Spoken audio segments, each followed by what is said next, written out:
welcome back to the channel.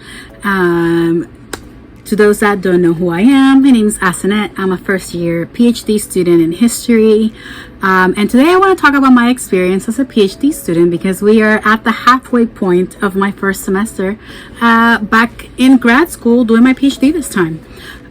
So as we know, this semester has been very different from what just school in general would look like. So let's talk a bit about what it looks like, and I want to start by talking about what I'm actually studying this semester.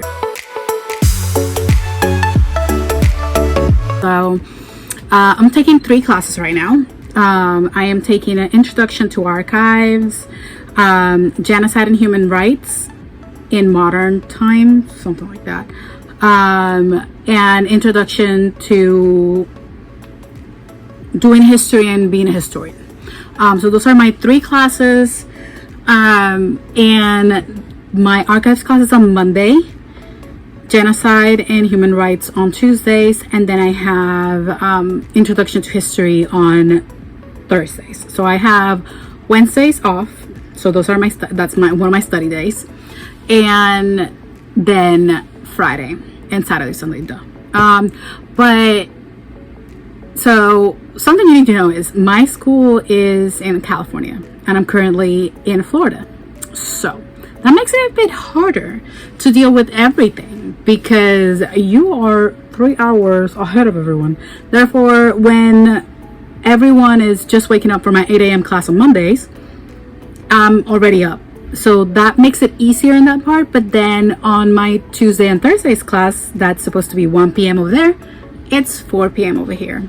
So it makes it a bit harder, and sometimes it's just a hot mess, let's just say. So each class, it's 1 hour and 50 minutes synchronous, so over Zoom, and then we have 1 hour asynchronous, which is just like a video and a discussion post for my archives class, which I have to do one right after this video, and then a mini lecture for my other 2 classes. You've heard me complain about my reading a lot, probably. It's been a lot of reading. So usually I get about 3-4 chapters, about maybe 30 to 40 pages each. Those are mainly for my history and my genocide and human rights class. Then for my archives class, there's a lot of just like principles that I have to learn and like steps of how to process archival material. So that's just a whole new thing that I've never done before. So that's a bit different, let's just say. But I'm enjoying my classes so far. And I've learned a lot.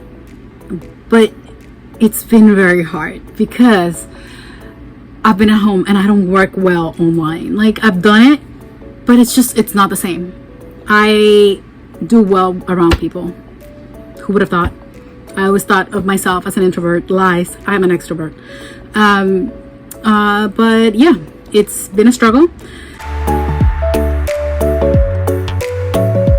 For the classes, there are assignments like the discussion post for the archives class, but there's also a presentation. So like each one of my classes I've had to do a presentation. So I've done a presentation for Introduction to History. I will be doing tomorrow a presentation for archives because I had to do an interview, and then I'll be doing one on Bosnia for my genocide and human rights in a couple weeks. And then we have I have to do a blog post for archives, and I also have to do an ethics case and a finding aid at the end of the year. That's for the archives class, but for the cultural studies, genocide and human rights, and for my history class, I have to do a review, something that I've never done before. So I already turned in one, and I'm doing one right now for Thursday. So I'm trying to get that done. I finished reading all of my sources and I'm just writing now pretty much. But I took a time to do this video on top of reading and all that stuff. And then I have to do a final research paper plus a presentation. at the end of the year. So for one, it's going to be kind of like a biography of a journal, and then for the other class I am doing a historiography. So it's a lot of work, but everything's done over Zoom, and it's just very weird, and trying to get used to it is just something else, let's just say. And I don't know, it's been very weird this semester. The thing that's pretty much keeping me together is my relationship with God, because I would have probably gone crazy otherwise. It's very different from when I did my master's. I was in the UK. First of all, completely different country, completely different system of how things are done. Over there, I only had one paper, end of the year, that was it. There were other courses that I had to take that I did have assignments ahead or after, but it was on the like research design class. Online classes. So while they've been doable, I definitely prefer to have them in person. But unfortunately, it's looking like it's going to be online next semester also. We'll see, really. But it's been really hard because I find myself not being as productive as I could be. And I get distracted very easily. Like, seriously, so, like, a fly could be passing by and I'm just like all over the place. I just can't concentrate. Maybe it's because I've been in my room for the past 7 months. But it's been a lot.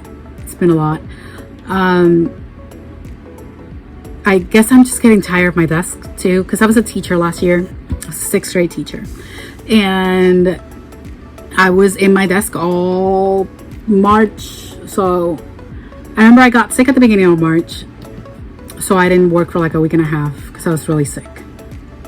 And then it was spring break, and then they shut down. So I've been in my room since the beginning of March. And maybe that's why I'm so tired of it and I can't concentrate or anything like that. And I try to I try to move it around. So like I've gone to the living room, but then I get distracted because my mom is in the kitchen or my brother walks by and I'm just like, hi. So it's let's just say it's been crazy. So in January, I'll be moving to California, and I hope that that's going to make it much easier because I'll be in the same time zone as school. So I'm hoping that that helps me. So some things that I've learned so far this semester, and these are some tips that might help you. These are some tips that might help you. I know for me, it's always helped to rely on God and put my faith in Him and allow Him to guide me.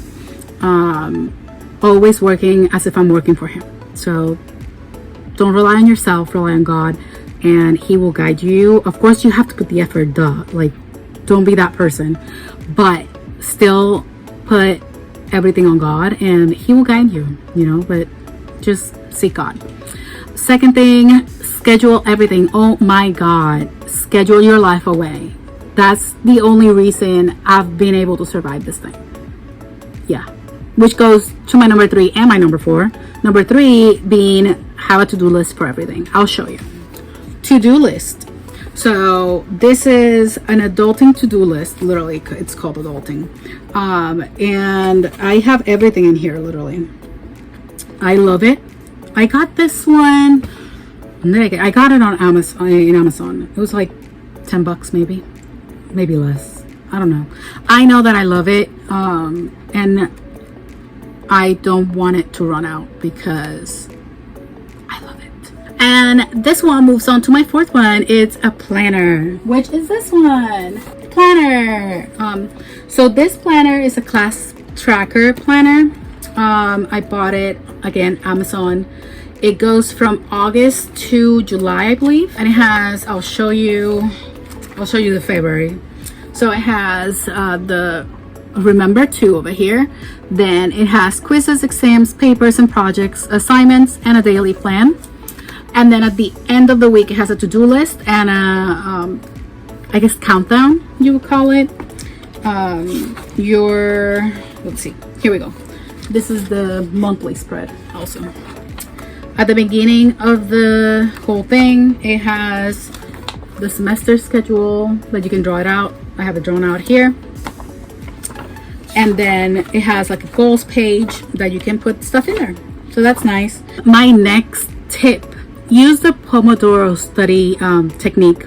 It has helped me so far. Another thing that I use, because you know you gotta use the tools you got. First of all, use the free apps. Don't pay for nothing unless you really want to. And then use the study with me videos on YouTube. That's what I've been doing. They help me because I feel like I'm by myself, and then with that video at least I see someone, so it's not too bad. Another tip for that is to use like OneNote or Notability. I know that's another video that I would have to do. That's the third video that I would have to do. But I know currently I'm using OneNote for my notes if I'm taking any digital notes. And then I'm using Liquid Text for annotations. I bought the kit, like I know they have a rate for students, so I bought that one and I love it so far. It makes it much easier for me. Don't know if it will work for you. I know there are free options and I've tried them, but I prefer this one. So, and then my last tip, it's care for yourself, please. Get a hobby. Go to the park, exercise, do something fun. Another thing I do, because I'm in Florida, I have an annual pass for Disney. So every time I get a chance, I go to Disney. So, I mean, it runs out in January. Might as well use it, you know? When you pay for something, you use it, guys. So yeah, just have fun. Do something that will take you away from doing your work, because then your studies are going to consume you. And that's how I felt for the first few weeks. So those are your tips. I hope they help you in some sort of way. If you have any questions, do comment below, you know. Let me know if you have any questions about what it is like to do a PhD, any tips that you like. If you want to know something specific, just let me know what you want to know about and I can comment. So thank you for watching. Remember to like, subscribe, again, comment if you want to talk about something specific, and I hope you do well. Bye, y'all.